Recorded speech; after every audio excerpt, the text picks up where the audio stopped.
been here a long time. This is my home, and I really love this place along with all of you. So, I have an interesting testimony. I grew up in a Christian home, kind of like Dave said. I just never had the real bad side of the story, like some we've heard, or just different things.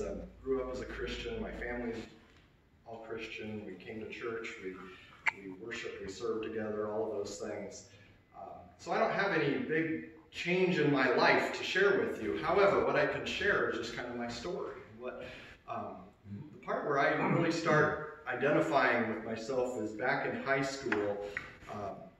I took an ag class, so agriculture class. Actually, Gordy was in there as a sophomore. Gordy joined in, but I was there as a freshman. I remember one of the things our teacher did is he had us in the first part of the year write down 3 goals.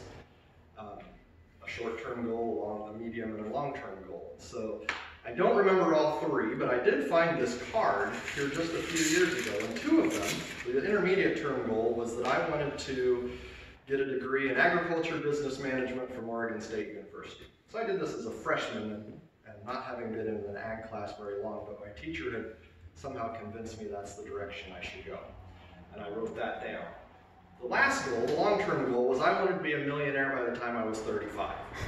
Obviously, those 2 goals don't go really well with each other, but those were I don't remember what the short-term goal was, but those were my 2 goals that I found on this piece of paper. So, sure enough, got out of high school, went to Oregon State. From day one, was an agriculture business management student. Graduated in 3.5 years. I just wanted out and wanted to be done, so I loaded up and did lots of credits to get out of there quick. Not like students today that like to go to school for 5 or 6 years. I was, get me out of here. This is not where I want to be, but I know I need to do this. So I got done. Went to my first job, where things kind of started changing a little bit. Going back to that second goal. Growing up in the 80s, as many of you maybe did, or if you remember the 80s was all about money. So it was, make money, get money, whatever. Very materialistic decade. So that's kind of my growing up in that. Not that our family was that way or anything, but that was just the message that we got from TV, from school, from everything revolves around money. So here I am, coming out of school with my agriculture business management degree. The first job I take had nothing to do with agriculture, right? Somebody convinced me, a recruiter, that I needed to be in sales. Sales is where the money is. If you want to make money, you get in sales. So my first job was with Prudential, selling life insurance of all things, which I absolutely hated because I'm a very introverted person, and that's a very extrovert type of a job. And I lasted about 6 months, or not even 6 months, probably 3 months at Prudential.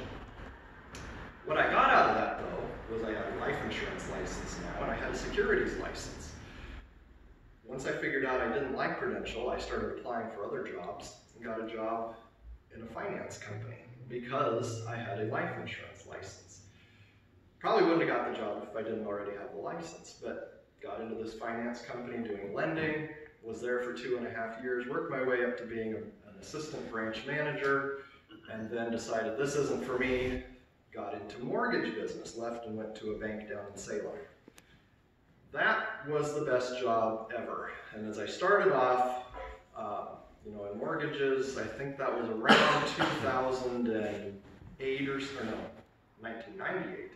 Started in that and started learning that business, got into it pretty heavy, branched off and really started specializing in construction lending. The early 2000s were just spectacular time to be in construction lending. About 2005, all of a sudden, without even realizing it, I reached my 3rd goal. I was a millionaire. I had real estate, several properties here in town. I had spec houses that we were building. We were making more money than we knew what to do with, and more than anybody should be making. And life was wonderful. We had all the toys we wanted. We had anything we wanted. We just went and got it. It didn't really matter. Things were wonderful. All of a sudden, though, if you remember how this story goes, 2008 happened. So 2008 comes along, real estate market drops out, the bottom falls out of it. I am still working as a lender. The loans, of course, are slowing down. Things are getting slow, but all of a sudden one day come into work to an email of all things saying, sorry, we no longer do construction loans. We'll give you a job if you want in our collections department, calling the people who are now past due on other construction loans that you made. Like, that doesn't seem like I'm going to make nearly as much money. I better try something else. Jump ship, went to a different bank. I'm working with a team of people, so there's me and another guy, and we had a lady that did all the hard work for us, but she was our processor. So we jump ship to another bank. They made all sorts of promises. We can do this, we can do that. You just bring your builders, because we were networked with builders. Everything will be great. About 6 months later, they realized, no, everything isn't great. The market's getting even worse. Things are just falling apart. And so they also pulled the plug. So about that time, I realized this isn't where I should be. So now I'm going to go backwards in time a little bit to the good times, though. When we had all these rental properties, I made one really good financial decision in real estate, and that was figuring out early on that I am not the landlord type of person. My personality is not right. I'm too nice of a guy. People, tenants and renters were walking all over us. So we decided to sell, or I decided to sell the rentals we owned in 2007, right before the crash happened. So we walked away with a pretty sizable chunk of money, which brings me to probably my worst financial decision after the great one was, hey, Dad's in trucking, let's invest in a trucking company. So we took all of that money and we bought semi-trucks and had a great trucking business, which was a wonderful experience. But as the economy went bad, if you remember, fuel prices went up. We were paying $15,000 a day at one point in fuel only, let alone all the other expenses. We had 26 semi-trucks, we had stuff going. I mean, we were in that with diesel prices going up to about $4.50 a gallon at the same time as the freight prices were dropping through the floor. So we ended up closing that business down. So in essence, all the gains, or a lot of the gains that we had before now are gone because this is gone. All the toys we had, boats, ATVs, all the stuff we had is now gone. We've pretty much lost everything, lost the house, lost it all. We're starting over from square one, and I get a call from a friend of mine who works for Edward Jones here in Canby. And he says, hey, I know you're not doing sales anymore. I know you're good at that, though. And he convinces me to apply there. Nobody else is hiring, though, in 2009 when I'm looking for something. There just are no jobs. And so I'm like, what do I have to lose? Go do that. It's the type of job, again, as an introvert, that I can never do this job.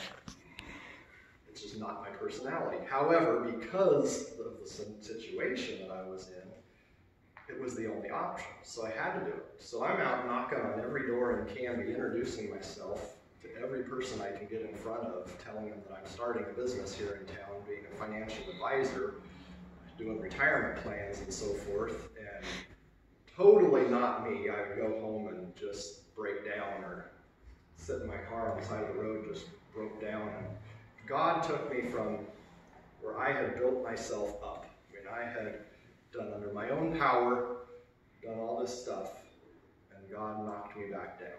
And so we're doing fine now. I mean, we've restarted, we rebooted, and a whole new thing. Things are great, but I just keep that in my mind now, is that I'm doing this with God. I'm not doing this for myself. I've kind of recommitted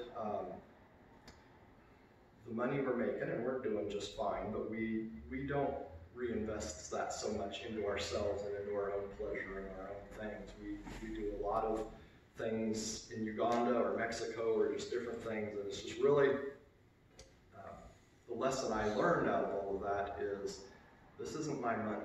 God gives it, He can take it away. That's why I asked Michael to sing that song before we start. He gives and takes away. And I really believe, from my own experience at least, that when we build our own empires without God there as part of it, that He will knock us down a few notches and give us that lesson so that we can restart again. So that's kind of my testimony. Nothing dramatic. I didn't have any horrible event early in my life, but this is something that certainly shapes me today and makes a lot of the decisions I make today are because of what I went through then and the lessons I learned and different things. So that's it. Thank you for